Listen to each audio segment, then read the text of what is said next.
North Korea announced it's examining plans to fire ballistic missiles to siege Guam if Washington builds up its hostility.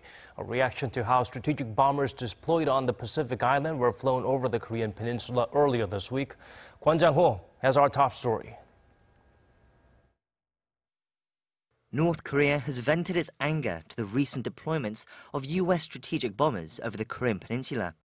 In an announcement on state media, a spokesperson for the North Korean military said it was, quote, carefully examining the operational plan to envelop fire in the areas around Guam with its intermediate-range missiles, the Hwasong-12.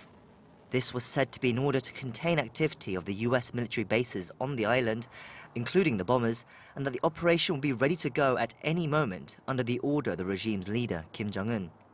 South Korea's defense officials said the phrasing of the statement suggests that Pyongyang would put the island under siege rather than target the island itself.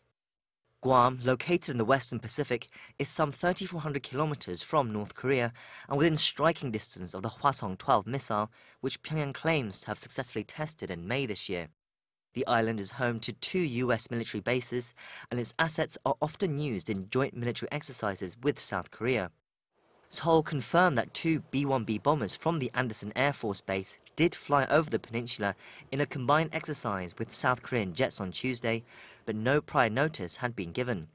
Pyongyang's announcement came hours after US President Trump's threat of fire and fury against the regime, but is not thought to be a response to those comments, with typically more time needed for the regime to formulate one for its state media outlets. Guam has been the target of Pyongyang's rhetoric before, but despite some concerns of escalation, experts say it changes little of the situation on the peninsula. In light of the recent new UN sanctions on North Korea, the regime's threat today can be considered a relatively stronger one than before. However, Pyongyang wouldn't act on it.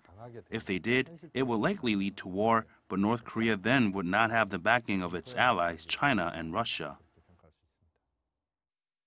The South Korean government, meanwhile, has described Pyongyang's actions as unhelpful towards bettering relations, and it said it will continue to work closely with the US to keep an eye on any movement from North Korea. Kwon Jang-ho, Arirang News.